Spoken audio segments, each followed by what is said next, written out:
మీ మోకాల నొప్పులకు ఎటువంటి సర్జరీ లేకుండా ఎపియాన్ పెయిన్ క్లినిక్ అందిస్తున్న అత్యాధునిక చికిత్స.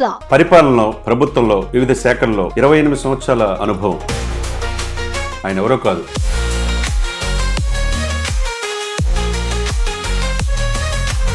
ఒకవైపు నార్త్లో ఈ హిందూ సనాతన ధర్మానికి ఈయనొక్కడే పరిరక్షణగా కనపడుతున్నాడు. భయము, అనుమానము, సందేహము, సంశయము జన సైనికులకు కానీ ఉండకూడదండి. ఎందుకంటే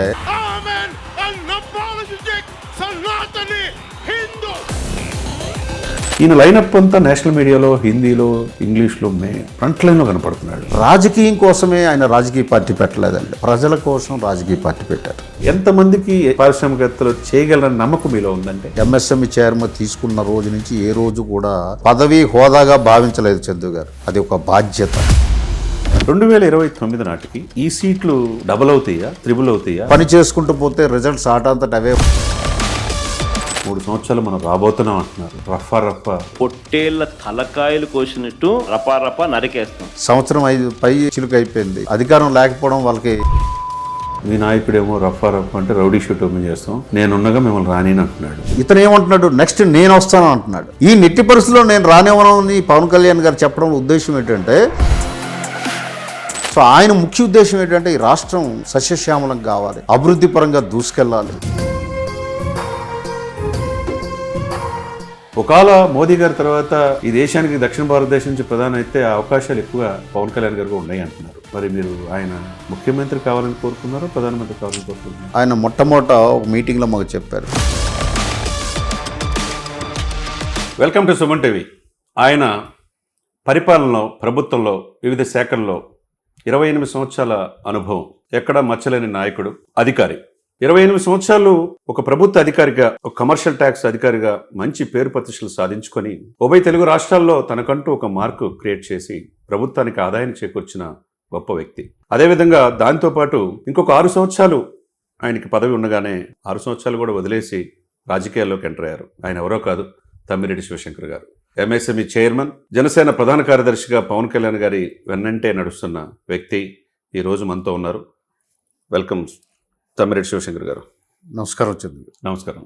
మీకు ఇంట్రడక్షన్ అవసరంలా, ఇందాక నేను చెప్పినట్టుగా మనం గతంలో కూడా ఒక ఇంటర్వ్యూ చేసాం. ఒక ప్రభుత్వ శాఖలో మంచి పేరు ప్రతిష్టలు సాధించిన మీరు ఆ తర్వాత క్రమంలో రాజకీయాల వైపు మరి ఇష్టంతోనో అయిష్టంతోనో ఏదైనా కానీ పవన్ కళ్యాణ్ గారి పిలుపు మేరకు రాజకీయాలకు వచ్చారు. కొన్ని సంవత్సరాల పాటు ఆయనతో నడిచారు. ఏ పదవి ఆశించలా. చివరికి మీరు మొత్తానికి 9 మాసాలు, అంటే ఆల్మోస్ట్ 10 months అవుతుంది, మీకు ఎంఎస్ఎంఈ అనేది కీలకమైన బాధ్యతని ఆంధ్రప్రదేశ్లో అప్పచెప్పారు. ఒకవైపు పార్టీ ప్రధాన కార్యదర్శిగా పార్టీని ప్రక్షాళన చేసే బాధ్యత ఉంటుంది. రెండో వైపు మీరు ఒక ప్రభుత్వంలో, ఎందుకంటే కూటమి విజయానికి కారణమైన యువతని పారిశ్రామికవేత్తలు తయారు చేయడంలో కీలకమైన పాత్ర ఎంఎస్ఎంఈ. ఆ చైర్మన్గా మీరున్నారు. ఈ రెండింటిని సమన్వయం చేసుకుంటా ఈ 10 నెలల కాలంలో మీరు సాధించిన విజయాలంటే ఏం చెప్తారు? చాలా మంచి ప్రశ్న అండి. ఎందుకంటే పార్టీ పదవిలోనూ కూడా న్యాయం చేయాలి. ఎంఎస్ఎంఈ చైర్మన్గా అధికారంలో భాగస్వాములు అయ్యాం కాబట్టి దానికి న్యాయం చేయాలి. మొదట ఎంఎస్ఎంఈగా చైర్మన్గా నా ప్రయాణం గురించి మీతో మాట్లాడవలసి వస్తే, గతంలో ఎంఎస్ఎంఈ డెవలప్మెంట్ కార్పొరేషన్ని పూర్తిగా నెగ్లెక్ట్ చేసేది, నిర్వీర్యం అయిపోయింది. యాక్చువల్గా మన రాష్ట్రంలో ఎంఎస్ఎంఈ డెవలప్మెంట్ కార్పొరేషను అప్పట్లో చంద్రబాబు నాయుడు గారు ముఖ్యమంత్రిగా ఉన్నప్పుడే 2018లోనే యాక్టివ్ అయింది. తర్వాత గత ప్రభుత్వం దాన్ని పూర్తిగా పడుకోబెట్టేసింది.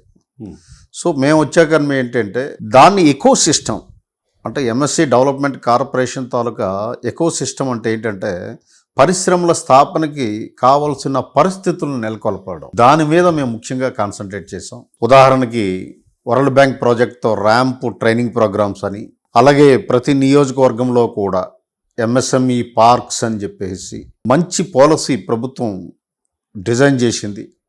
2024 to 29 MSME policy, food processing policy, చాలా అద్భుతమైన పాలసీలు, సుమారు టూరిజం పాలసీస్ అని కానీ ఇలాగ ఒక 33 పాలసీలు డిజైన్ చేయడంలో, అందులో ఎంఎస్ఎంఈ అయితే చాలా ఇన్సెంటివ్స్ అయితేనేమి, లేదు అంటే ఎంఎస్ఎంఈ పార్క్స్ ప్రతి నియోజకవర్గం అనగానే ఎంఎస్ఎంఈ రంగంలో పరిశ్రమలు స్థాపించాలనుకున్న ప్రతి యువకులకి మంచి అవకాశాలు దొరుకుతాయి.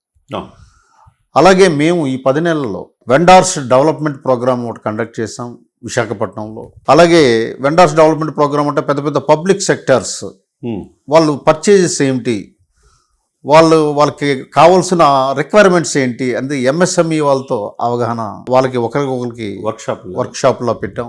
అలాగే ఎక్స్పోర్ట్ కోసం చాలా ప్రాధాన్యత ఇచ్చాం. ఎందుకంటే ఎంఎస్ఎంఈ రంగంలో ఎక్స్పోర్ట్స్ కానీ జరిగినట్లయితే అద్భుతమైనటువంటి టేక్ ఆఫ్ స్టేజ్లోకి వెళ్ళడానికి అవకాశం ఉంటుందని ఫారెన్ బయ్యర్స్ని, అంటే బయ్యర్స్ సెల్లర్స్ మార్కెట్ అని చెప్పేసి ఫారెన్ బయ్యర్స్ని ఎంఎస్ఎంఈ డీలర్స్ని విశాఖపట్నంలో మొట్టమొదటిగా ఓ మీటింగ్ పెట్టాం. తర్వాత విజయవాడ, తిరుపతిలో ఈ మధ్యనే కండక్ట్ చేసాం. సుమారు 39-40 మంది ఫారెన్ బయ్యర్స్ వచ్చారు అన్ని కంట్రీస్ నుంచి. ఎంఎస్ఎంఈ వాళ్ళకి ఎక్స్పోర్ట్ కావాల్సినటువంటి డాక్యుమెంటేషన్ ఏమిటి, ఏ రకంగా ఉండాలనేది కూడా వాళ్ళని ఎడ్యుకేట్ చేస్తున్నాం. సో చాలా సంతోషం. ఒక 15 మంది ఎక్స్పోర్ట్ ఆర్డర్స్ వచ్చాయి ఎంఎస్ఎంఈ వాళ్ళకి తిరుపతి మీట్లో. సో ఈ రకంగా ప్రతి ఆస్పెక్ట్లో కూడా ఎంఎస్ఎంఈని డెవలప్ చేసుకుంటూ వెళ్తున్నాం ఈ 10 మాసాల్లో. ప్రధానంగా ఏంటంటే పట్టాలు తప్పిన రైలు ప్రయాణాన్ని పట్టాలకు ఎక్కించాం. దాన్ని స్పీడ్గా శరవేగంగా ఇప్పుడు చేయిస్తున్నాం. ఇంకా భవిష్యత్తులో కూడా ఎంటర్ప్రెన్యూర్ స్కిల్ డెవలప్మెంట్ ప్రోగ్రామ్స్ రాష్ట్రం మొత్తం మీద పెట్టిస్తున్నాం.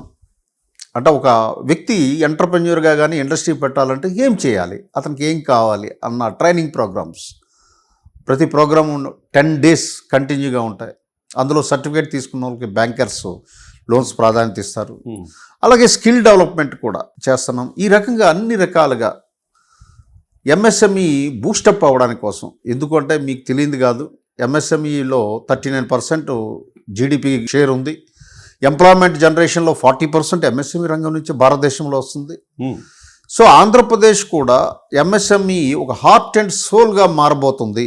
మారితే తప్ప ఆంధ్రప్రదేశ్ ఎకనామిక్ డెవలప్మెంట్ అయితే పరుగు పెట్టదన్న ఆలోచనతోటి మేము ఒక టీం వర్క్గా మేము చేసుకుంటూ వెళ్తున్నాం. అదృష్టవశాత్తు దానికి మంచి సెక్రటరీ గారు ఉన్నారు, ఐఏఎస్ ఆఫీసర్ గారు. అలాగే మా మినిస్టర్, ఎంఎస్ఎంఈ మినిస్టర్ కూడా very positive man and educated, foreign returned కాబట్టి ఆయన అన్ని ఎకో సిస్టంలో చూసిన వ్యక్తి. అలాగే మా CEO, మేమంతా కూడా ఒక టీం లాగా వర్క్ చేస్తున్నాం. సో కాబట్టి ఫలితాలు బాగా వస్తున్నాయి ఎంఎస్ఎంఈలో. డెఫినెట్గా మీరు చెప్పింది బాగానే ఉందండి. ఇప్పుడు ఈ కూటమి అధికారులు రావడానికి, వైసీపీ 151 నుంచి 11కి పడిపోవడానికి పవన్ కళ్యాణ్ గారు కావచ్చు, చంద్రబాబు నాయుడు గారు కావచ్చు, 14 మాసాలు అయింది మీ కూటమి వచ్చి. ఈ 14 మాసాల్లో మీరు బాధ్యత తీసుకుని శాఖ 10 నెలలు అవుతుంది. ఎంఎస్ఎంఈ మీరు చేరిన నాటికి, ఆ బాధ్యత తీసుకునే నాటికి అసలు ఎంఎస్ఎంఈ ఆఫీస్ కానీ ఒక స్ట్రక్చర్ కానీ ఎలా వెళ్తుందనే ఇది కూడా లేదు. మీరు మరి దీన్ని ఒక ఆఫీస్ మీరు క్రియేట్ చేశారు విజయవాడలో. మళ్ళీ నిన్నగాక మొన్న కూడా మీ మంత్రి గారు, మీ CEO వాళ్ళంతా కూడా సమావేశం ఏర్పాటు చేసుకొని రివ్యూలు కూడా పెడుతున్నారు. మీరు చెప్పినట్టు విశాఖపట్నంతో స్టార్ట్ చేసి ఉత్తరాంధ్ర నుంచి, ఎందుకంటే ఉత్తరాంధ్ర వెనుకబడతారానికి గురైంది. వెనుకబడతారానికి గురైందంటే నెట్టివేయబడ్డారంటే నెట్టివేయబడినట్టే తరతరాల నుంచి. అవును. ఇప్పుడు మీరు విశాఖపట్నంలోనే విజయనగరం, శ్రీకాకుళం, విశాఖపట్నం కావచ్చు, అక్కడే వర్క్షాప్ పెట్టి ఒక ఆలోచన కలగజేశారు. రెండోది మీరు అన్నట్టు కర్నూలు కావచ్చు, రాయలసీమలో తిరుపతి కూడా మంచి వర్కౌట్ అయింది. ఇక నెక్స్ట్ దీన్ని ప్రజల్లో అవగాహన కలిగించడం, ప్రభుత్వ పాలసీలు గతంలో ఎన్ని పాలసీలు అసలు ఉన్నది, దాన్ని మీరు ఏ విధంగా దీన్ని మాడిఫై చేసి ఇప్పుడున్న యువతకు ఉపయోగపడేట్టు చేశారా అని అడిగితే, అంటే ఇక్కడ ప్రధానంగా మీకు ఒక విషయం స్పష్టంగా చెప్పదలుచుకున్నానండి. ఫస్ట్ మన యువత, ఎడ్యుకేటెడ్ పీపుల్ పాలసీని ముందు అవగాహన చేసుకోవాలి. నేను చైర్మన్ అయ్యాక నా సొంత ఆసక్తితో 10 వర్క్షాపులు కండక్ట్ చేశాను. యువతను ఎడ్యుకేట్ చేయాలని. ఎస్సీ వర్క్షాపులు 2 కండక్ట్ చేశాను. ఓకే, ఇవి కాకుండా నా own, it is part of social movement. ఎస్టీస్కి ఒక 2 వైజాగ్లో ఒక వర్క్షాప్ కండక్ట్ చేశాను. ఇలా చేసి ఎడ్యుకేట్ చేస్తున్నాను నేను. ఎందుకంటే నాకు తెలిసినటువంటి అర్థం చేసుకుంది ఏంటంటే ఎంఎస్ఎంఈ మీద పూర్తి అవగాహన మన రాష్ట్రంలో యువతకి లేదు. అది ఎలా మీరు దాన్ని ఇప్పుడు ఎడ్యుకేట్ చేయడంలో సఫలీకృతం అవుతున్నాం. ఎందుకంటే అట్ ఎనీ టైం ఇప్పుడు ఒక చైర్మన్ గారు వచ్చారు, మనం ఏది ఫోన్ చేసినా ఆయన లిఫ్ట్ చేసి మనకి సలహాలు ఇస్తారన్నటువంటి ఒక మెసేజ్ క్రియేట్ చేశారు. అలాగే ప్రోయాక్టివ్గా ఉంటారు ఈయన. సో ఇక్కడ బ్యాంకర్స్ని కూడా ఇక్కడ సర్ప్రైజింగ్ ఏంటంటే మీకు నేను చెప్పవలసింది వర్క్షాప్లో బ్యాంకర్స్ని కూడా రమ్మనేవాడిని. ఎందుకంటే ఎంఎస్ఎంఈ డిపార్ట్మెంట్ లోన్లు ఇస్తుంది అనుకుంటున్నారు చాలా మంది. దురదృష్టం. MSME development corporation is a nodal agency. Me interview ద్వారా నేను రాష్ట్ర యువతకు తెలియజేసింది ఏంటి అంటే ఒక ఎకో సిస్టమ్ డెవలప్ చేస్తుంది, ఇన్సెంటివ్స్ ఇస్తుంది. ఫర్ ఎగ్జాంపుల్ ఒక సైట్ అవసరం ఉంటే సైట్ ఇస్తుంది, అది ప్రభుత్వం తరపున. ఎంఎస్ఎంఈలో కొన్ని బెనిఫిట్స్ ఉంటాయి, టైం బౌండ్ ఉంటుంది, ఎలక్ట్రిసిటీ కనెక్షన్ కానీ వాటర్ కనెక్షన్ కానీ ఏవైనా సరే మొత్తం పర్మిషన్స్ అన్ని 21 daysలో కంప్లీట్ కావాలి. ఎంఎస్ఎంఈలో రిజిస్ట్రేషన్ చేసుకునేటట్టయితే ఫస్ట్ ఉద్యమం రిజిస్ట్రేషన్ చేసుకోవాలి. ఈ సదుపాయాలన్నీ ఉంటాయి. తర్వాత బ్యాంకర్స్ లోన్ ఇస్తాడు. బ్యాంకర్స్ లోన్లో ఎంఎస్ఎంఈ కంట్రిబ్యూట్ చేయవలసినటువంటి ఏదైతే ఉంటుందో పర్సంటేజ్ అది కంట్రిబ్యూట్ చేయాలి, మిగతాది బ్యాంకర్స్ లోన్ ఇస్తాడు. ఎస్టాబ్లిష్ అయ్యాక టోటల్ ఇన్సెంటివ్స్, క్యాపిటల్ ఇన్పుట్ మీద మీకు మెషినరీ దాని మీద కానీ దాని మీద 25 to 35% సబ్సిడీ ఉంటుంది. ఎలక్ట్రిసిటీ యూనిట్కి 1 రూపీ, ₹1,00,000 వరకు సంవత్సరానికి రీఎంబర్స్మెంట్ ఉంటుంది. ఇలాంటి ఫెసిలిటీస్ అనేకం ఉన్నాయి. అవన్నీ తర్వాత ఇస్తాయి. ఇది పూర్తిగా అవగాహన చేసుకోవాల్సిన అవసరం యువత మీద ఉంది. కేవలం ఉద్యోగాల మీద ఆధారపడే మనస్తత్వంలోంచి ఎంటర్ప్రెన్యూర్ యాటిట్యూడ్లోకి చేంజ్ అవ్వాలి, థింకింగ్ రావాలి. దానికోసమే మేము entrepreneur skill development program, that is world bank sponsored ప్రోగ్రామ్ని పకడ్బందీగా మేము కండక్ట్ చేస్తున్నాం. అందులో లోపాలు ఉంటే నేను మా CEO గారు అందరూ కూడా సర్ప్రైజ్ చెక్ వెళ్ళి పట్టుకొని ఇమీడియట్గా కాంట్రాక్టర్కి ఎవరైతే ఫెసిలిటేటర్కి షోకాయ్ నోటీస్ ఇవ్వడం కూడా జరిగింది. ముందు ఎడ్యుకేట్ చేయాలి యువతకి. ఈ ప్రయాణంలో నాకు చాలా కొన్ని 2-3 ఇన్సిడెంట్స్ నేను చూశాను. తిరుపతి నుంచి ఒక అమ్మాయి బయోడిగ్రేడబుల్ ప్రోడక్ట్స్ని తయారు చేసే ప్రాజెక్ట్ పట్టుకొని వచ్చింది ఆమె. సో నేను ఆశ్చర్యపోయాను. ఆ ప్రాజెక్ట్కి ఎలా ముందుకెళ్లాలని చెప్పేసి మా ఆఫీసులోనే తిరుపతి నేను వెళ్ళేటప్పుడు ఆమె కలిసింది నన్ను. ఆమె ఆ ఫాదర్ వాళ్ళందరూ కూడా వచ్చారు. తర్వాత మా ఆఫీస్కి వచ్చారు. అక్కడ ఉన్నటువంటి రీజనల్ మేనేజర్ బ్యాంకర్తో నేను మాట్లాడి ఈ అమ్మాయి ప్రాజెక్ట్ అద్భుతమైన ప్రాజెక్ట్ అండి, కోఆపరేట్ చేయండి, యూ గైడ్ హెర్. ఇండస్ట్రీ పెట్టడం అన్నది మీరు గైడ్ చేయాలి, బ్యాంకర్ లాగా కాకుండా సోషల్ యాక్టివిస్ట్గా కూడా మీరు చూడవలసిన అవసరం ఉందని చెప్పడం జరిగింది. అలాగే ఇంకోటి కర్నూలులో వైఫ్ అండ్ హస్బెండ్ యంగస్టర్స్ మొన్న తిరుపతి రివర్స్ బయ్యర్ సెల్లర్ మీట్లో ఎక్స్పోర్ట్ ఆర్డర్లకు వచ్చింది. వాళ్ళు మునగాకు పొడి, మసాలా పొడులు ఇవన్నీ తయారు చేసి 1.5 సంవత్సరం అయింది వాళ్ళు ఇండస్ట్రీ ఎస్టాబ్లిష్ చేసి. అంటే ఈ రకంగా ఒక్కొక్క కేస్ స్టడీ ఏదైతే ఉందో సక్సెస్ఫుల్ ఎంటర్ప్రెన్యూర్ కేస్ స్టడీని క్షేత్రస్థాయికి తీసుకెళ్ళి ఇంకా చాలా మందిని మోటివేట్ చేయవలసినటువంటి అవసరం ఉంది. అది నేను చేస్తున్నానండి. బికాజ్ నేను మొదటి నుంచి కూడా సోషల్ యాక్టివిస్ట్ పాత్రలో నేను చదువుకున్నప్పటి నుంచి ఉన్నాను కాబట్టి ప్రతి ఒక్కరూ కూడా ఎంటర్ప్రెన్యూర్గా మారి అవకాశాలు ఏవైతే ఉన్నాయో అవకాశాలు క్యాచప్ చేసుకోవాలి. అప్పుడే ఆంధ్రప్రదేశ్ డెవలప్ అవుతుంది, యువత చాలా ముందుకెళ్తారు.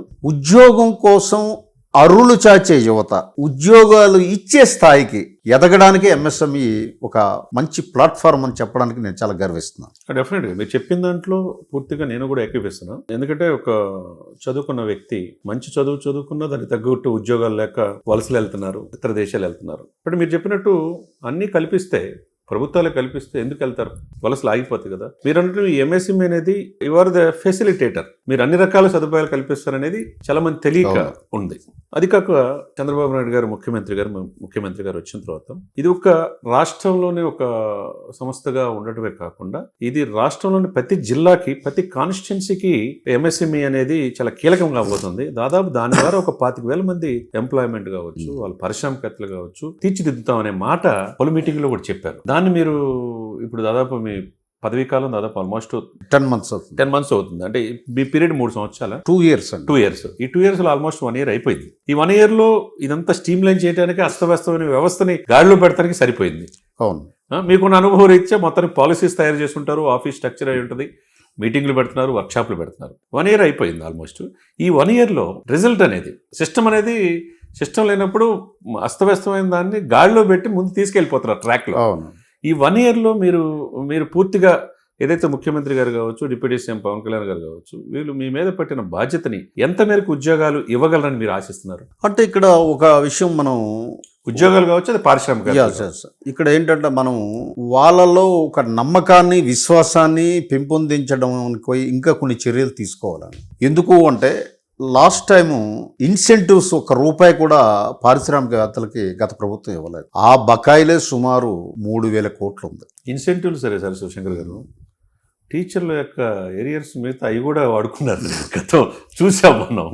అంటే ఇక్కడ ఏమవుతుందనంటే ఒక ఇండస్ట్రీ ఇన్సెంటివ్ వస్తే దానికి పెద్ద ఊతకర్ర లాంటిది. అవును, సో ఆ ఇండస్ట్రీ నిలదొక్కుంటుంది. నిలదొక్కు. లేదా ఆటుపోట్లు ఎదుర్కోవడానికి ఇన్సెంటివ్ ఎందుకు ఇస్తాం? ఆటుపోట్లు తట్టుకునే శక్తిని ఇవ్వడానికి కోసం. ఆ శక్తిని లాగేసింది గత ప్రభుత్వం. సో ఇప్పుడు ఆ ఇన్సెంటివ్స్ ఇవ్వడం అయితేనేమి, అలాగే బ్యూరోక్రసీ, ఈ పరిపాలనా విభాగాలు అయితే ఏమున్నాయో అవి ఇంకా అనుకున్నంత స్థాయిగా మారలేదండి. కూటమిలో నేను ఉన్న వాస్తవాన్ని నేను చెప్తున్నాను. డెఫినెట్గా అది ఎందుకంటే మీకు యాటిట్యూడ్ చేంజ్ ఉండాలండి బ్యూరోక్రసీలో. ఆ యాటిట్యూడ్ చేంజ్ ఇంకా రావాల్సి ఉంది. ఇంకా పాత వాసనలు కానీ, పాత సిస్టమ్ని, పాత అలవాట్లు కానీ ఇంకా పోలేదు పూర్తిగా. అధికారుల్లో పోలేదంటారు. అధికారుల్లో కానీ, కింద పరిపాలనా వ్యవస్థలో లేయర్లో కానీ అందరికీ ఇంకా వాసనలు ఉన్నాయి. అది కొద్దిగా ప్రభుత్వం సీరియస్గా తీసుకోవాలండి. దాని మీద దృష్టి పెట్టాలి. దృష్టి పెట్టవలసిన అవసరం ఉంది. నేను అనేక సందర్భాల్లో ఆనరబుల్ మినిస్టర్ గారి దృష్టికి నేను తీసుకెళ్ళడం జరిగింది. సెక్రటరీ గారి దగ్గరికి దృష్టికి కూడా తీసుకెళ్ళడం జరిగింది. ఎందుకంటే unless you clean the in house ప్రజల్లో విశ్వాసం రాదు. ముందు ఇల్లును సక్రమంగా చేసుకోకపోతే అది నమ్మకం ఎలా కలిగింది? బ్యూరోక్రసీలో కొర్రీ కల్చర్, ప్రతిదానికి కొర్రీ వేయడం.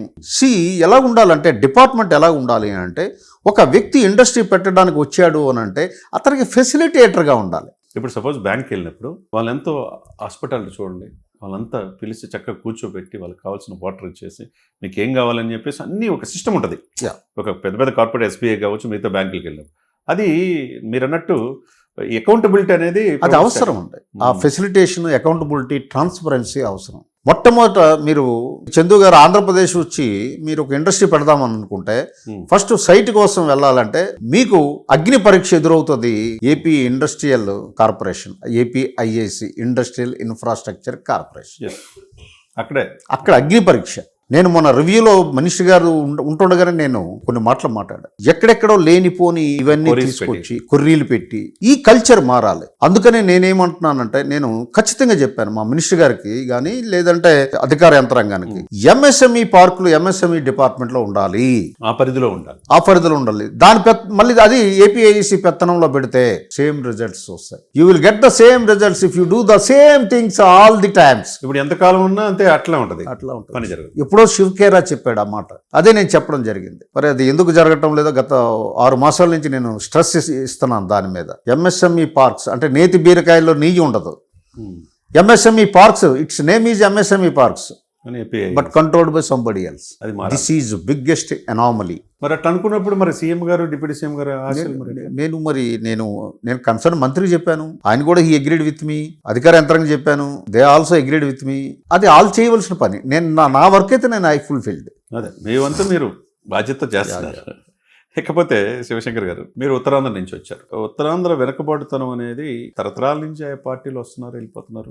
ఆయన్ని మీరు కళ్ళతో చూశారు. మీరు దీనికంటే ముందు ఒక సామాజిక స్పృహతో అనేక మంది అన్ఎంప్లాయ్మెంట్ వాళ్ళకి ఉపాధి కల్పించడానికి స్టడీ సర్కిల్స్ పెట్టి సక్సెస్ చేశారు. అటువంటి మీరు ఇప్పుడు ఒక బృహత్తర బాధ్యత కొద్దిగా, అంటే శివశంకర్ గారు వచ్చారు, ఆయనకు అన్నీ తెలుసు కాబట్టి మంచి జరుగుద్ది, యువతకి, నిరుద్యోగులకి పరిశ్రమలు పెట్టవచ్చు, పారిశ్రామికవేత్తలు కావచ్చు అని ఆశ ఉండదు. మీరు చేయాలనే తపన ఉంది. కానీ ప్రభుత్వాలు కూడా ఈ పాలసీ పాయింట్ ఆఫ్ వ్యూ ఎక్కడ ల్యాక్ ఆఫ్ కమ్యూనికేషన్ గ్యాప్ ఉందో అది చేయాల్సిన బాధ్యత కూడా ఉంటుంది. మరి అది చేయాలని మనం ఆశిద్దాం. ఎందుకంటే మీరు చేయాల్సిందంతా చేస్తున్నారు. వాట్ ఈస్ ఆల్మోస్ట్ 1 yearలో చేశారు. ఒక MSME ఉంది, ఒక సిస్టమ్ ఉందనేది కలగజేశారు, ఒక అవగాహన అయితే కలగజేశారు.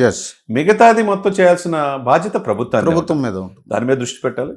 ఇకపోతే మీరు ఉత్తరాంధ్రలో అనేక ప్రాజెక్ట్స్ ఉన్నాయి. పోలవరం ఆంధ్రుల జీవనాడి. గత 5 సంవత్సరాల్లో 2 మంత్రులు మారారు కానీ పోలవరం పూర్తి కాల. ఇప్పుడు ఆశలు చిగురిస్తున్నాయి. పోలవరం కావాల్సిన బడ్జెట్లో 15,000 కోట్లు కావచ్చు. తర్వాత త్వరితగతిన ఏం కావాలంటే కేంద్ర ప్రభుత్వం ఇస్తుంది. ఎందుకంటే చంద్రబాబు నాయుడు గారికి ఉన్న అపారమైన అనుభవం కావచ్చు, పవన్ కళ్యాణ్ గారికి చొరవ కావచ్చు. మంత్రులు మారారు కానీ పోలవరం పూర్తి కాల. ఈ పోలవరం ఎప్పుడు పూర్తి అవుతుందని ఆంధ్రుల మదిలో ఉంది. మొత్తానికి అమిత్ షా గారు 2027 కల్లా పూర్తి కావాలంటున్నారు. 2028లో పూర్తి అవుతుందని చంద్రబాబు నాయుడు గారు అంటున్నారు. ఇది పూర్తి అయ్యే అవకాశాలు స్పష్టంగానే కనపడుతున్నాయి. సరే, ఇది ఒక ఎత్తు. దీనికంటే ముందు మొదటి నుంచి కూడా ఉత్తరాంధ్రలో చాలా ప్రాజెక్ట్స్ ఉన్నాయి. మీకు అక్కడే పుట్టి అవును. పెరిగారు కాబట్టి అవును. ఆ ప్రాజెక్టుల యొక్క తీరు, ప్రాజెక్టులు పూర్తయితే ప్రజలకి ఏ విధంగా ఉత్తరాంధ్ర మేలు చేకూరుస్తుందంటే? మీరు చాలా బాగా అబ్జర్వ్ చేశారు. ఉత్తరాంధ్రలో సుజలా స్రవంతి ప్రాజెక్ట్ ఉంది. ఉత్తరాంధ్ర సుజలా స్రవంతి ప్రాజెక్టు అది జీవనాడి. అంటే పోలవరం ఆంధ్రప్రదేశ్కి ఎటువంటి జీవనాడు, అవును. ఉత్తరాంధ్ర డెవలప్మెంట్కి ఉత్తరాంధ్ర సుజలా స్రవంతి ప్రాజెక్ట్ అంత జీవనాడు. అది కానీ వచ్చేటట్టయితే విశాఖపట్నం సిటీ తాలూకా నీటి సమస్య కానీ, అక్కడ పరిశ్రమలకు నీటి సమస్య కానీ, అలాగే శ్రీకాకుళం, విజయనగరం, మన్యం జిల్లాలు ఇప్పుడు ప్రజెంట్ అయిన అన్నిటికీ వ్యవసాయ నీరు కానీ, తాగునీరు కానీ సమస్యలు పూర్తిగా పోతాయి. ఇప్పుడున్న వ్యవసాయ ఏదైతే అగ్రికల్చరల్ ల్యాండ్ ఏదైతే ఉందో క్రాపింగ్ ఏకర్స్ డబల్ అవుతుంది. ఈరోజు 1,00,000 ఎకరాలు సాగు అవుతుంటే అది వచ్చాక 2,00,000 ఎకరాలు పైచిలుకు అవుతుంది. దానికి కావలసినటువంటి బడ్జెట్ ఎంత అంటే 8,200 కోట్లు. అలాగే తోటపల్లి రిజర్వాయర్ సెకండ్ ఫేజ్ అది ఎప్పటి నుంచో అది వైఎస్ రాజశేఖర రెడ్డి గారి హయాంలో అది ప్రారంభం చేయడము, ఆ పెర్మిషన్ ఇచ్చి స్పీడ్ అవ్వడం జరిగింది. అది ఇంతవరకు పూర్తి కాలేదు. అలాగే హిరమండలం, ఇక నాగావళి వంశధార అనుసంధానం అంటారు. అసలు మొదటి ప్రాజెక్టులు ఇవి పూర్తి చేయకుండా అనుసంధానంలోకి వెళ్తారు. ఇవన్నీ చేస్తే ఉత్తరాంధ్ర సస్యశ్యామలం అవుతుంది. మరి అన్నీ తెలిసి ఎందుకు అవ్వట్లేదని మీ ప్రశ్న అదే అడుగుదాం అనుకుంటున్నారు. మీ ముక్కావలకలను బట్టి నాకు అర్థమవుతుంది. దీనికి ప్రధాన లోపం ఏంటంటే ఉత్తరాంధ్ర నాయకత్వం. అక్కడ స్థానిక నాయకత్వం లేదు. స్థానిక నాయకత్వం లేకపోవడం వల్ల ఏమవుతుంది అని అంటే మీకు స్థానిక సమస్యల మీద ఆయనకి ఇంట్రెస్ట్ పెద్దగా ఏముండదు. స్థానిక నాయకత్వం లేకపోవడానికి కారణం ఎవరు? మీరేగా. పొలిటికల్ పార్టీస్ అంటే మీరంటే నేను మీరంటే మిమ్మల్ని అంటలేదు. ఉత్తరాంధ్ర శ్రీకాకుళం, విజయనగరం, విశాఖపట్నం ప్రజలేగా. మీరు అందరిని నక్కుని చేర్చుకుంటారు, నెత్తిని ఎక్కించుకుంటారు, వాళ్ళ భుజాలు ఎక్కి స్వారీ చేస్తున్నారు. అంటే ఇక్కడ అది కాదండి. ఏం చేస్తున్నాయంటే ఎస్ మీరు ఆ ప్రశ్న వేయడంలో అర్థం ఉంది. దానికి నేను వివరణ ఇవ్వాల్సిన బాధ్యత నా మీద ఉంది. డెఫినెట్గా ప్రజలు అనేకంటే పొలిటికల్ పార్టీస్ అందరూ కూడా ఉత్తరాంధ్రలో మధ్యతరగతి, పేద, బడుగు, బలహీన వర్గాలు ఎక్కువ దారిద్ర్యం ఎక్కువ. వాళ్ళ మీద డబ్బున్నోడు వీడు డబ్బు ఖర్చు పెడతాడు ఎలక్షన్లో అని రుద్దుతున్నాయి అన్ని రాజకీయ పార్టీలు. డబ్బు ఖర్చు పెట్టి పదవి ఈరోజు పొందేవాడు వాడు ఉత్తరాంధ్ర ప్రజలకు ఏం సేవ చేస్తాడు? అంతేగా. వాడు రికవరీ మొదట చేసుకోవాలి, నెక్స్ట్ ఎలక్షన్స్కి రిజర్వ్ ఫండ్ పెట్టుకోవాలి, అవినీతిలోకి వెళ్తాడు. ఇది ఉత్తరాంధ్ర కాదు, రాష్ట్రం మొత్తం మీద ఇప్పుడు జరుగుతున్న ఫెనోమనా. దీనికి అన్ని పార్టీలు బాధ్యత వహించాలి. అన్ని వహించాలి. ఇది కూడా ధైర్యం ఉండాలి సార్. శివశంకర్ గారు, మీరు యాజ్ ఎంఎస్ఎంఈ చైర్మన్గా ఈ కూటమిలో ఒక భాగస్వామి, ప్రధానమైన భాగస్వామి జనసేనకి లీడ్ చేస్తున్న వ్యక్తిగా ఇలా పదవి వచ్చిన తర్వాత అన్ని బాగానే ఉంటాయని చెప్తారు. మీలాగా ఓపెన్గా చెప్పేవాళ్ళు రేరు కొట్టారు. ఆ ధైర్యం కూడా ఉండాలి. అంటే మెయిన్ ఏంటంటే అన్నిటికంటే ముందు నేను సామాజిక యాక్టివిస్ట్ అండి. అవును. నేను జాబ్లో జాయిన్ అవ్వకముందే నేను సోషల్ యాక్టివిస్ట్ని, సొసైటీ కోసం పనిచేసిన వ్యక్తిని, మూవ్మెంట్లో పనిచేసిన వ్యక్తిని, అంబేద్కర్ సిద్ధాంతంతో భావజాలంతో ముందుకెళ్ళే వ్యక్తిని. కాబట్టి నేను కూడా మాట్లాడకపోతే ప్రజలకు ఎలా తెలుస్తుంది? నేను ఎవరిని ఆరోపణలు చేయట్లేదు, అభియోగాలు మోపటం లేదు. వ్యవస్థ ఎలా ఉందని మాత్రం చెప్తున్నాను. ఖచ్చితంగా చెప్తాను కూడా. డెఫినెట్గా అదే అది అది గట్స్ ఉండాలి అట్లా. ఎందుకంటే మీకు పైనుంచి ప్రెజర్ ఉంటుంది. మీరు ఎలా మాట్లాడారు, ఎందుకు మాట్లాడారు అవన్నీ భయపడాల్సిన అవసరం లేదు. ఉన్నది ఉన్నట్టు ప్రజల్లో ఉన్నదే చెప్పారు మీరు. ఇకపోతే పవన్ కళ్యాణ్ గారు దగ్గరగా చూశారు. ఆయన కోసం మీరు 6 సంవత్సరాలు పదవే వదిలేసారు. మనం చాలా సందర్భాల్లో మీరు చెప్పారు. నిన్నగాక మనం కూడా ఆయన విశాఖపట్నంలో హరిహర వీరమల్లు సత్యానందం గారిని సన్మానం చేసే దాంట్లో నాకు అత్యంత ఇష్టమైన వ్యక్తి తమ్మిరెడ్డి శివశంకర్ గారు అని కూడా చెప్పారు. మరి అదే పవన్ కళ్యాణ్ గారి నాయకత్వంలో ఆయనేమో రాబోయే 15 సంవత్సరాలు మేమే ఉంటాం అంటున్నారు. అంటే పవన్ కళ్యాణ్ గారు పలు మీటింగులు అదే చెప్తున్నారు. ఎక్కడ ఒంగోలు వెళ్ళినా, విశాఖపట్నం వెళ్ళినా, ఎక్కడ మీటింగ్ హైదరాబాద్లో ఎక్కడైనా ఈ 15 సంవత్సరాలు ఉంటుంది అని చెప్తున్నాడు. కలిసి ఒక్కరికొక్కరు టీడీపీ కావచ్చు, బీజేపీ కావచ్చు, జనసేన కలెక్టివ్గా వెళ్దాం, కూటమి నిర్మాణాన్ని పాటిద్దాం అని అంటున్నారు. గుడ్, అందరూ కూడా అప్రిషియేట్ చేస్తున్నారు. సరే, 15 సంవత్సరాలు చంద్రబాబు నాయుడు గారు సీఎం ఉంటారనే మాట అంటున్నారు. అదే సందర్భంలో అలా మాట్లాడే పవన్ కళ్యాణ్ గారు నిన్న మీటింగ్లో దాదాపు 33 సెంట్రల్ గవర్నమెంట్ నేషనల్ హైవేస్ దానికి సంబంధించిన 5,000 కోట్ల ప్రాజెక్ట్ని గడ్కరీ గారు ఓపెన్ చేశారు. మిగతా కేంద్ర మంత్రులు వచ్చారు, ఎమ్మెల్యేలు వచ్చారు, మంత్రులు వచ్చారు, రాష్ట్ర మంత్రులు. చంద్రబాబు నాయుడు గారు ఉన్నారు. స్టేజ్ మీద పవన్ కళ్యాణ్ గారు మాట్లాడిన మాటలో ఆయన చాలా ఒక రకంగా అసంతృప్తి అనుకోవచ్చేమో కనపడింది క్లియర్గా. అంటే మిస్ఫైర్ అయ్యే అవకాశం ఉన్నది. మీరు గతంలో 5 సంవత్సరాలు నిర్వీర్యం అయిపోయింది, రోడ్లు లేవు, వ్యవస్థలు బాగలేదు, ఇప్పుడు మేము ఎన్నో ఆశలతో మనం వచ్చినప్పుడు మనం కలిసి చేయాలి, 15 సంవత్సరాలు ఉండాలంటే మిస్ఫైర్ కాకుండా చూసుకోండి అనే మాట అన్నాడు. దాన్ని మీరు ఏ విధంగా చూస్తారు? అంటే ఇప్పుడు దట్ ఈజ్ హెచ్చరిక. మనం ఎప్పుడు కూడా చందు గారు మనం కలిసి ఉన్నామని కొన్ని లోపాలు ఎక్కడైనా జరిగినట్లయితే దాన్ని దృష్టికి తెచ్చి సరిదిద్దుకోమని చెప్పడం తప్పులేదు. అదే మిత్రధర్మం. మిత్రధర్మం. ఇదే పవన్ కళ్యాణ్ గారు ఎక్కడికి వెళ్ళినా సరే ఈ రాష్ట్రం అభివృద్ధి సాధించాలి అని అంటే ఒక అనుభవజ్ఞుడు చంద్రబాబు నాయుడు గారు ఆయన దగ్గర నేను నేర్చుకుంటానని చెప్పారు. ఏ రాజకీయ నాయకుడు అలా చెప్పరు కూడా. అంటే అదే పవన్ కళ్యాణ్ గారు అనేక సందర్భాల్లో నాకు పార్టీ కంటే ప్రజలు చాలా ముఖ్యం అని చెప్పడం కూడా జరిగింది. ప్రజలకు బాగోగులు ముఖ్యం అన్నారు. అంటే ప్రజలు ఇక్కడ నలిగిపోకూడదు అన్నదే ఆయన ముఖ్య ఉద్దేశం. ఎందుకు అంటే ఆయనకి ఫీడ్బ్యాక్ వస్తుంటుంది డిప్యూటీ సీఎం గారు కాబట్టి, ప్రజల నుంచి అనేక రకాల ఫీడ్బ్యాక్లు వస్తుంటాయి. దాన్ని దృష్టిలో పెట్టుకొని ఆయన ముఖ్యమంత్రి గారి సమక్షంలోనే చెప్పారు మిస్ఫైర్ అవ్వకుండా చూడాల్సిన బాధ్యత ఉందని. ఎందుకంటే బికాజ్ ఈ కూటమికి ముఖ్య నాయకుడు కెప్టెన్ చంద్రబాబు నాయుడు గారే. ఇప్పుడు highway man of India Gadkari ఆయన చాలా సంస్కరణలు తీసుకొచ్చాడు, రోడ్స్ వేసుకున్నారు, ఆయన దృష్టిలోనే పెట్టారు. అదే కేంద్రం ఉంది. అంటే ఇది ఆలోచించవలసిన అవసరం కూటమి నాయకుల మీద కూడా, ఈ 3 పార్టీల నాయకులు అక్కడ ఉన్నారు, నాయకుల మీద ఉంది, కార్యకర్తల మీద ఉంది. కూటమి అనేటప్పుడు ఒక టీం వర్క్, కలెక్టివ్ గా వెళ్ళాలి, ఇప్పుడు భావన ఉండకూడదు. ఆ రకంగా వెళ్ళాలి. అసలు లోపం ఎక్కడ జరుగుతుంది అరమరికలు లేకుండా చర్చించుకోవాలి, ఆ లోపాన్ని సరిదిద్దుకోవాలి. ఎందుకంటే ఒక పక్క మళ్ళీ కాశ్మీర్ నిద్ర లేవడానికి రెడీ అవుతుంది.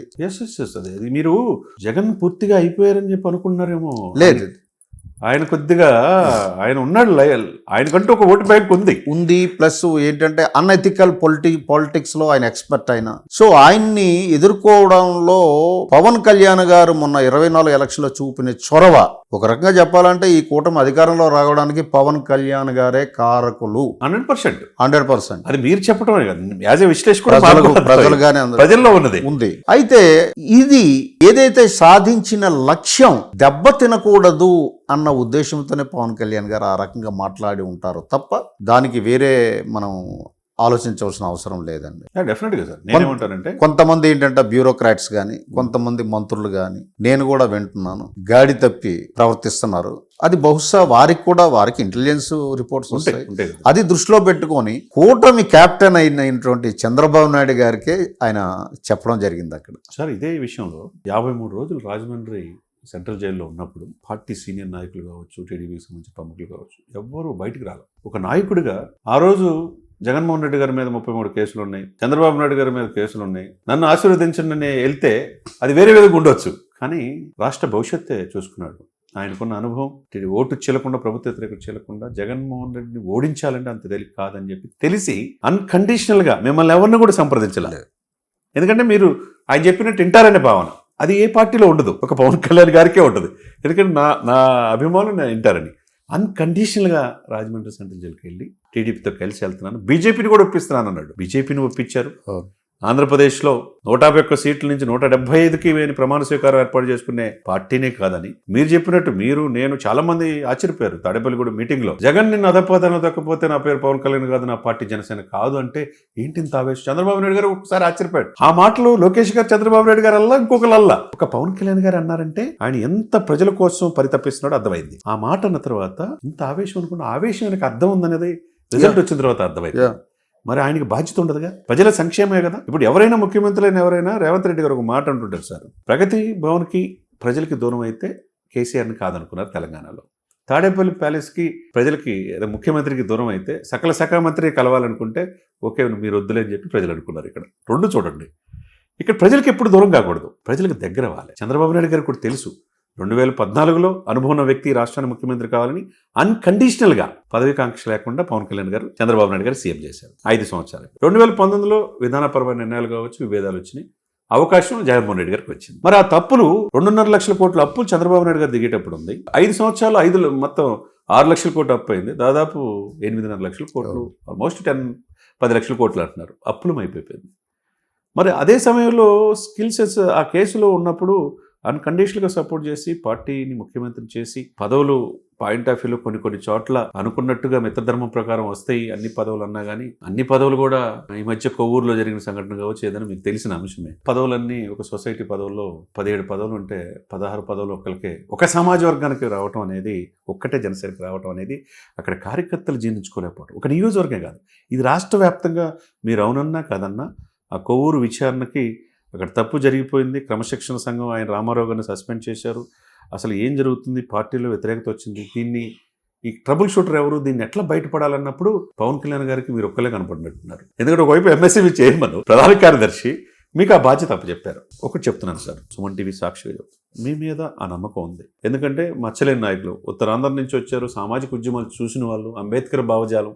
ఇదే పవన్ కళ్యాణ్ గారితో అంబేద్కర్ గారికి ట్యాంక్ బండ దగ్గర ఫస్ట్ దండేపించింది మీరే. ఉత్తరప్రదేశ్లో ఆయనతో పాటు అనిశ్రామ భావజాలం, మాయావతి ఎట్లా అనేది వెళ్ళారు ఆ రోజు బృందంలో. ఇవన్నీ మాకు తెలుసు, చాలామంది తెలిసిన అంశమే. మీరు భయపడిన నైజం ఉంది. పార్టీలో మంగళగిరి ఆఫీసులో కొంతమంది చేతిలోనే వాళ్ళకి నచ్చిన వాళ్ళే పార్టీ ఆఫీసులోకి వెళ్తాం, పార్టీ అధినేత కూడా ఇది తెలియట్లేదు అంటున్నారు. ఇట్లా రకరకాల ఆరోపణలు వస్తున్నాయి. ఈ సందర్భంలో మిమ్మల్ని కొవ్వూరు ఆ కమిటీకి విచారణ చేసిన 2 వారాలు నివేదిక ఇవ్వమని చెప్పి అన్నారు. రాష్ట్ర వ్యాప్తంగా ఇట్లా ప్రశ్నించడానికే పుట్టిన పార్టీ జనసేన ప్రశ్నిస్తే మా పరిస్థితి ఏందా, ఇలా సస్పెన్షన్ చేస్తే ఎలా అని అదొక రకంగా అంటున్నారు. దీని పట్ల మీరు ఏమంటారు?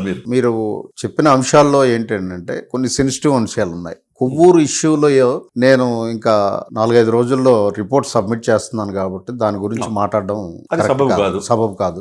రెండోది ఏంటంటే ఇక్కడ ఒకటి అర్థం చేసుకోవాలి, కూటమికి విఘాతం కలగకుండా ఉండడానికి కూటమి స్ఫూర్తికి కానీ కూటమి ప్రయాణంకి కానీ లక్ష్యానికి కానీ పవన్ కళ్యాణ్ గారు కఠినమైన నిర్ణయాలు తీసుకుంటున్నారు. అవును, ఆ బాధ్యత అన్ని పార్టీల మీద ఉంటుంది. కూటమిలో ఉన్న భాగస్వాములైన అన్ని పార్టీల మీద కూడా ఉంటుంది, ఉండాలి కదా.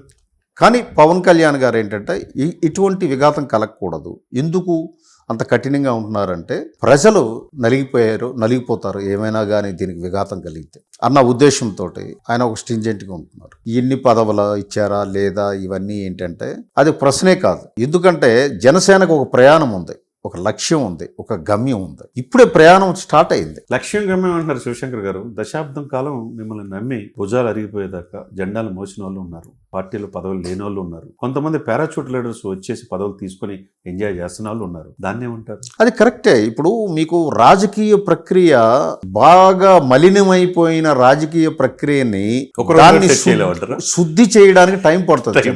పవన్ కళ్యాణ్ గారు స్టార్ట్ చేశారు ఈ ప్రయాణంలో. కొన్ని అక్కడక్కడ జరిగిన మాట వాస్తవం, కానీ మీరు ఒప్పుకోపోయినా కానీ అది వాస్తవం, అది ప్రజలకు కనపడుతుంది. ఇప్పుడు మీరు ఇదే అనుకుంటారు, కొవ్వూరుని పక్కన పెట్టండి. ఒంగోలులో బాలినేని గారిని మీరు తీసుకున్నారు. జగన్మోహన్ రెడ్డి గారికి అత్యంత సన్నిహితుడు. పిఠాపురం సభలో నేను కూడా చూశా, ఆయన వల్ల నలిగిపోయాను, నా ఆస్తులన్నీ తీసేసుకున్నాడు అని కళ్ళమండీలు పెట్టుకున్నాడు. అటువంటి బాలినేని గారు మీ దగ్గరికి వస్తే, ఒంగోలు ప్రాధాన్యత ఇస్తే, 17 మంది వైసీపీ కార్పొరేటర్లు కూడా తీసుకొచ్చి జనసేనలో చేరిస్తే ఆ వ్యక్తిని టీడీపీ వాళ్ళు ఒప్పుకోరు, బాహాటంగానే విమర్శిస్తారు, దాని మీద వారు చర్యలు తీసుకోరు. అంటే ఇక్కడ జనసేన మాత్రం ఇమ్మీడియట్ చర్యలు. అది ఎట్లా సార్? అంటే ఇది మా స్టైల్, అది వాళ్ళ స్టైల్ అనుకోవచ్చు కదా. అది ఎట్లా సార్? ఎందుకంటే మాది జనసేన వాళ్ళు బాధపడుతున్నారు కదా. బాధపడొద్దండి. నేను ఒకటి గుర్తుపెట్టుకో, నేను మీ ద్వారా జన సైనికులందరికీ కూడా చెప్తున్నాను, మన లక్ష్యం వైపు మీరు చూడండి. ఒక చెట్టు మీద పక్షిని ఒక విలుకాడు దాన్ని కొట్టడానికి ప్రయత్నించేటప్పుడు ఆ పక్షి కళ్ళలోకే చూస్తాడు తప్ప రెక్కలు చుట్టుపక్కల వైపు చూడడు. ఎందుకు చూస్తాడు కళ్ళ వైపు అంటే, నేను ఇసిరిన బాణం గురి తప్పకూడదని. సో ఆ రకంగా ప్రతి ఒక్క జన సైనికులు, వీర మహిళలు మనం ఇది అలవర్చుకోవాలి. ఎందుకంటే ఇదేదో ఆషామాషి వ్యవహారం కాదు, వ్యవస్థకి మార్చడానికి వచ్చినటువంటి పార్టీ ఇది. మన నాయకుడు పవన్ కళ్యాణ్ గారు ఈ వ్యవస్థలో రాజకీయ మార్పులు, సామాజిక పరివర్తనం చేయాలన్నటువంటి ఆలోచనతో వచ్చేటప్పుడు పుల్లింగ్ ఫ్యాక్టర్స్, మనల్ని పైకి విడదీసే శక్తులు విపరీతంగా యాక్టివేట్ అవుతాయి. వాటిని తట్టుకునే మనస్తత్వం అలవర్చుకోవాలి. ఆ మాట నిన్న కూడా అన్నారండి ఆయన. అనేక శక్తులు ప్రయత్నం చేస్తున్నాయి అన్నాడు. ఏమన్నాడంటే, నేను పదవి కక్ష లేకుండా ప్రజల అభ్యున్నతి, ఆంధ్రప్రదేశ్లో కోట్లాది మంది భవిష్యత్తు చూసి నేను లీడ్ చేశానన్నాడు. నేను అనే పదం కూడా చెప్పాడు. అది హక్కు ఉంది ఆయనకి, ఆయన చేసాడు ఖచ్చితంగా, ఆయనకి హక్కు ఉంది. ఆయన మాట అన్నాడు అంటే ఎంతో ఆయనలో ఒక రకంగా, ఒకవైపు హరిహర వీరమల్లి సినిమా, ఇంకోవైపు ఓచి, ఇంకోవైపు ఉస్తాద్ భగత్ సింగ్, ఒకవైపు సినిమాలు. నిన్న చాలా ప్రొఫెషనల్గా కనపడ్డాడు. మీరు ఎలా చూశారు? చాలా కాలం తర్వాత వైట్ అండ్ వైట్ కాకుండా చాలా టక్ చేసి చాలా మంది అభిమానులకు కూడా నచ్చింది.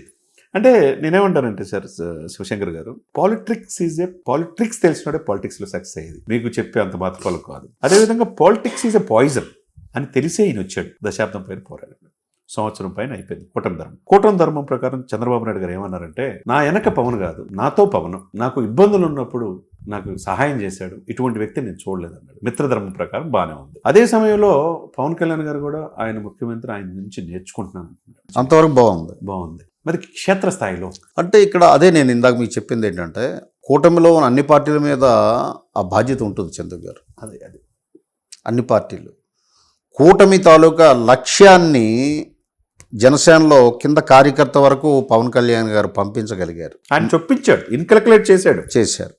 మిగతాది అది జరగకపోవడం వల్ల వచ్చినటువంటి ఇబ్బందులు ఒకటి.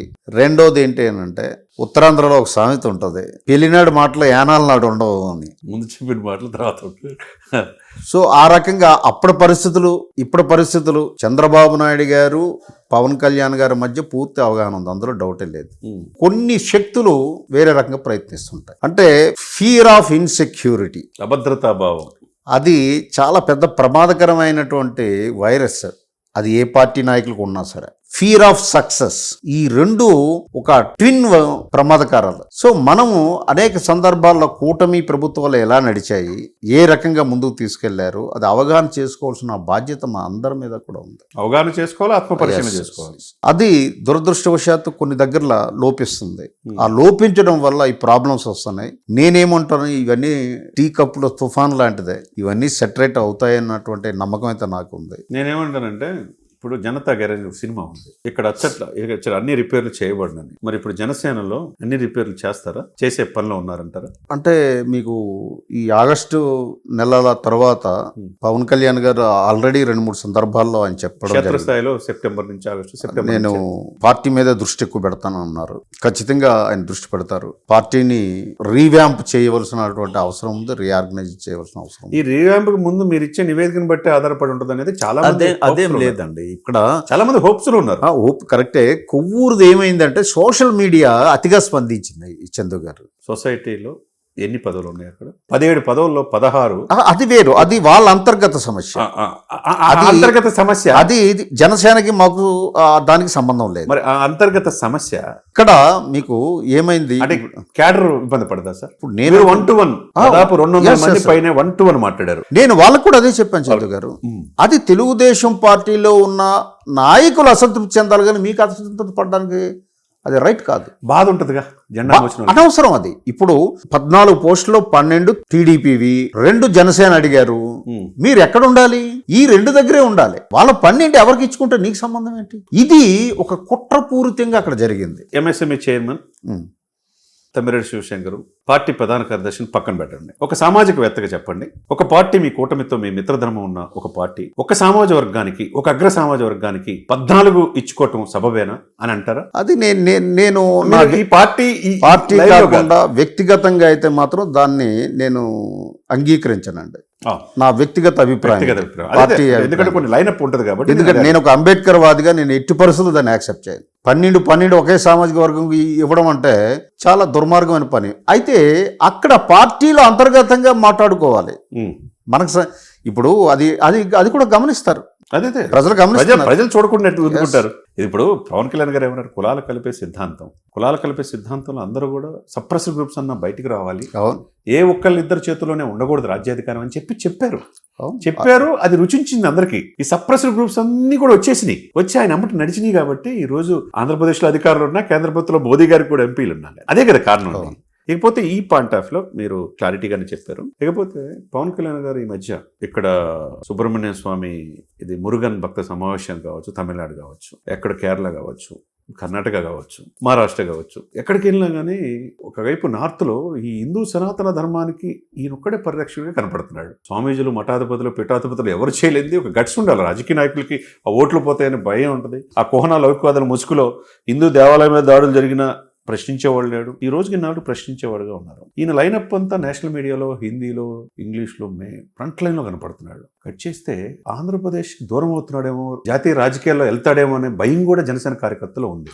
దీన్ని ఏమంటారు మీరు? అంటే భయము, అనుమానము, సందేహము, సంశయము జన సైనికులకు కానీ ఉండకూడదండి. ఎందుకంటే నాయకుడికి ఆయన మొట్టమొదట ఒక మీటింగ్లో మాకు చెప్పారు, వ్యూహాలు నాకు విడిచిపెట్టండి, నా మీద మీకు విశ్వాసం ఉంది కదా అంటే విశ్వాసం ఉంది, వ్యూహాలు నాకు విడిచిపెట్టండి. సో ఆయన ఏది చేసినా సరే సామాజిక హితం కోసమే చేస్తాడు, మన మంచి కోసమే చేస్తాడు అన్న ఒక నమ్మకంతో ఉండాలి. ఇక్కడ ఏమవుతుంది అంటే ఎప్పుడైతే టెక్నాలజికల్ డెవలప్మెంట్ ఎక్కువయ్యి సోషల్ మీడియాలో అనేక ప్లాట్ఫామ్లు వచ్చాక ఇక్కడ మీకు నేను ఒక ఎగ్జాంపుల్స్ ఇస్తాను చందు గారు. చెప్పండి. జనసేన కార్యకర్తలాగా ఆ ప్లాట్ఫామ్లోకి ఎంటర్ అవుతున్నాడు. మొన్న ఒక ఇద్దరు వ్యక్తులది నేను కూడా చేస్తారు, డీటెయిల్గా వాళ్ళది ఇన్వెస్టిగేట్ చేస్తే వాళ్ళు వైసీపీ కార్యకర్తలు అని తెలియదు. సో ఈ రకంగా ఇంటర్నల్గా డిస్టర్బెన్స్ క్రియేట్ చేయడానికి అన్ని మార్గాలు అన్వేషిస్తుంది వైసీపీ. ఎందుకంటే సంవత్సరం పై చిలుక అయిపోయింది, అధికారం లేకపోవడం వాళ్ళకి విసవిసలాడుతుంది, ఎలాగైనా అధికారం వచ్చేయాలి. అధికారి సార్ ఫస్ట్ రిజల్ట్ వచ్చిన తర్వాత కళ్ళు మూసుకొని తెరిచేలోపు 5 సంవత్సరాలు వస్తాయని ఫస్ట్ మాట అన్నారు. రెండో రోజు ఈవీఎంలు ట్యాంపరింగ్ అన్నారు. మూడో రోజు ప్రజలు మీకు అర్థమైంది కదా అలవకానే హామీలు ఇచ్చారన్నారు. 4వ తారీఖు ఢిల్లీ వెళ్ళి రాష్ట్రపతి పాల్గొన్నారు. ఇప్పుడేమో 3 సంవత్సరాలు మనం రాబోతున్నాం అంటున్నారు. రఫా అని చెప్పి డైలాగులు చెప్తున్నారు. మీ నాయకుడేమో రఫా అంటే రౌడీ షూట్ ఓపెన్ చేస్తాం, నేనున్నగా మిమ్మల్ని రానిని అంటున్నాడు. ఈ కాన్ఫ్లిక్ట్కి ఏంటంటారు? కాన్ఫ్లిక్ట్ ఏంటంటే మా నాయకుడు భయము, ఆందోళన ఏంటి అని అంటే వాతావరణం కలుషితం చేస్తున్నాడు వైసీపీ పార్టీ. ఎందుకంటే ఇప్పుడిప్పుడే పారిశ్రామికవేత్తలు కానీ డెవలప్మెంట్ కానీ అందిపుచ్చుకుంటుంది.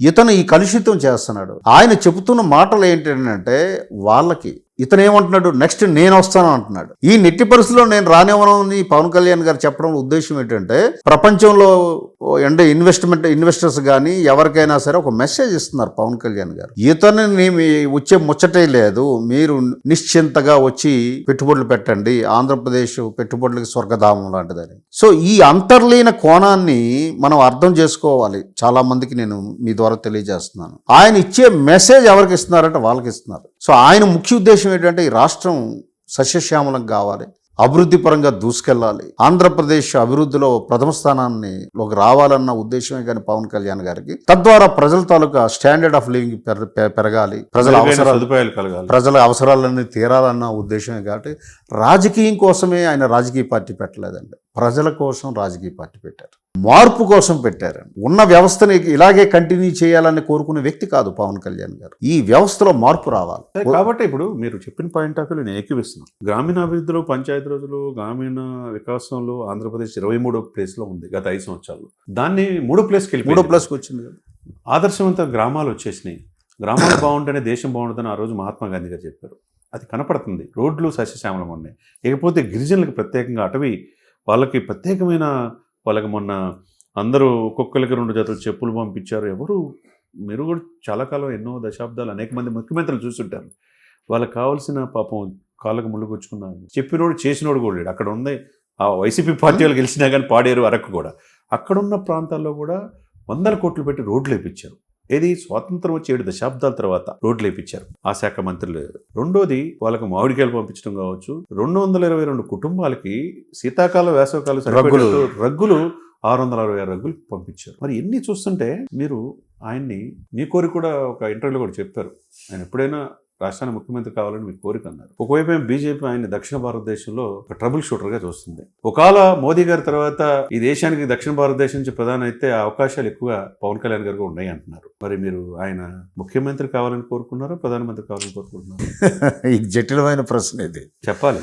ఇప్పుడు ఫస్ట్ ఆయన ఆంధ్ర రాష్ట్రానికి ఆయన మంచి చేయాలి. అది ఆంధ్ర రాష్ట్రం చాలా మానసికంగా కుంగిపోయిందండి, చాలా దెబ్బతిన్నదండి. ఇంకా గాయాలు మానలేదు, విభజన చట్టం గాయాలు మానలేదు. సో అభివృద్ధిలో ఇంకా ఆంధ్రప్రదేశ్ ని చాలా వెనకబడి ఉంది. నిన్న కూడా ముఖ్యమంత్రి గారు పోయి అక్కడ సింగపూర్ వాళ్ళందరితో క్షమాపణ కోరాడు. జగన్మోహన్ రెడ్డి గారు మొత్తాన్ని దాన్ని విధులు పెట్టి అవమానించి వాళ్ళు ఫ్రీగా అమరావతి డాక్యుమెంట్ ఫ్రీగా చేసి ఇచ్చారు సార్.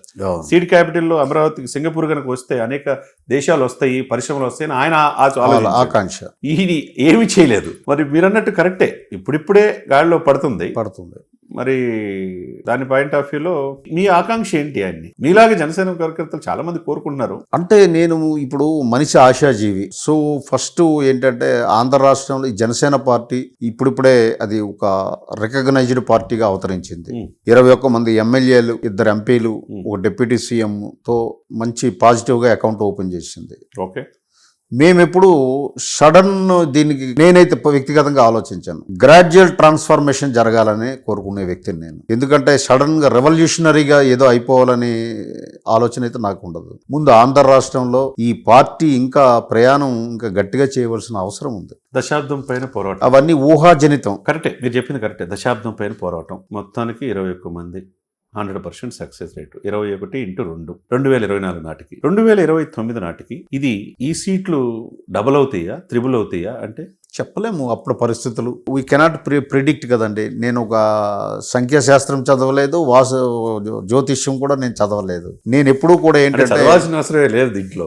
పని చేసుకుంటూ పోతే రిజల్ట్స్ ఆటంతట అవే వస్తాయని నమ్మే సిద్ధాంతం నాది. Hour action should speak louder than words అనే సిద్ధాంతం నాది. కాబట్టి మా పని మేము చేసుకుంటూ ముందుకు పోతాం. ప్రజలు గమనిస్తారు, ప్రజలకి ఎడ్యుకేట్ చేస్తాం. ప్రజల ఆలోచన పరులు. అల్టిమేట్గా ప్రజా కోర్టులో ప్రజా తీర్పే అంతిమం కదండి. అంతే కదండి, అది అందరికీ శిరోధార్యం. కాబట్టి ప్రజల మీదే మేము విడిచిపెట్టేశాం, వాళ్ళ విజ్ఞతకే. కాబట్టి ఇప్పుడు ఓవరాల్ గా ఇక ఫైనల్ గా మీరు పూర్తిగా సాటిస్ఫైగా 10 నెలలు అయింది. మేమైతే సుమన్ టీవీ సాక్షిగా మీరు సమర్థవంతంగా కనీసం 25,000 మందిని పారిశ్రామికతలు చేయాలని చంద్రబాబు నాయుడు గారి, పవన్ కళ్యాణ్ గారి ఆకాంక్ష. ఆంధ్రప్రదేశ్ లో పారిశ్రామికతలు అయితే కుటుంబాలు బాగుంటాయి.